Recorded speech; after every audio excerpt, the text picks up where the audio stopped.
Hello बच्चों, चलिए प्रश्न पढ़ते हैं। एक न्याय सिक्के को 8 बार उछाला जाता है तो निम्नलिखित की प्रायिकताएं ज्ञात कीजिए। ठीक है, 5 चित्त मुख्य अवधारणा। तो हमारा जो प्रश्न है वो प्रायिकता से संबंधित है। तो सबसे पहले हम बात करेंगे इस प्रायिकता के अंदर है बर्नौली परीक्षण की। तो देखो, बर्नौली परीक्षण में हमारे पास है परिणाम परीक्षणों की जो संख्या है वो निश्चित होती है और दो ही परिणाम होते हैं, एक तो सफलता होता है और एक है असफलता होता है। तो ये जो हमारा प्रश्न है वो बर्नौली परीक्षण से संबंधित है। तो पी एक्स बराबर है आर, ये बराबर होता है हमारा एन सी आर है, पी की घात आर है और क्यू की घात एन माइनस आर। तो एन है वो परीक्षणों की संख्या है, पी है वो हमारे सफलता की प्रायिकता है और क्यू है वो हमारे असफलता की प्रायिकता है और आर हमें जीत की प्रायिकता ज्ञात करनी है, वो हमारा आर होगा। तो यहाँ से देखो, हमारे प्रश्न के अंदर न्याय सिक्के को 8 बार उछाला जाता है तो यहाँ से एन का मान हमारे पास 8 हो जाएगा क्योंकि परीक्षणों की संख्या 8 है।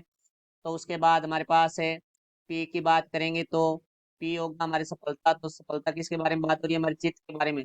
तो एक सिक्का उछालने पर चित्त आने की प्रायिकता।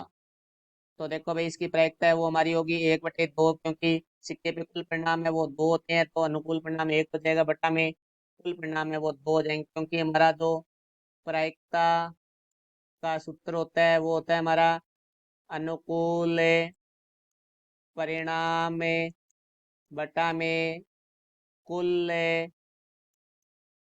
परिणाम।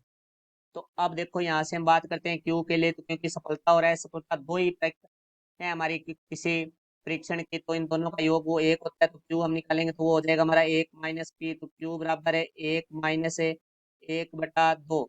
तो यहाँ से जो क्यू का मान आएगा वो आएगा हमारे 2 लैस आ जाएगा 2 माइनस 1। तो क्यू बराबर हो जाएगा हमारा 1/2। और जो हमारा आर का मान है, क्योंकि ठीक 5 चित्त, तो आर का मान है वो हमारा रहेगा 5। तो देखो, यहाँ से हम बर्नौली परीक्षण का प्रयोग करेंगे तो यहाँ लिखेंगे हम बर्नौली परीक्षण। तो बर्नौली परीक्षण है वो हमारा पी एक्स बराबर आर होता है। तो पी एक्स बराबर 5 बराबर है एन सी आर। तो 8 सी 5 गुणा पी की घात आर होता है। तो यहाँ से हो जाएगी 1/2 की घात 5 गुणा में 1/2 की घात हो जाएगा हमारे पास है 8 माइनस 5, क्योंकि गुणा में क्यू की घात एन माइनस आर होता है। तो यहाँ से देखो, हमारा जो एन सी आर का जो सूत्र होता है वो होता है एन फैक्टोरियल बटा में एन माइनस आर फैक्टोरियल गुणा में आर फैक्टोरियल। तो यहाँ से देखो भाई, हमारे पास आ जाएगा फैक्टोरियल 8 बटा में 8 माइनस 5 फैक्टोरियल गुणा 5 फैक्टोरियल है गुणा में 1/2 की घात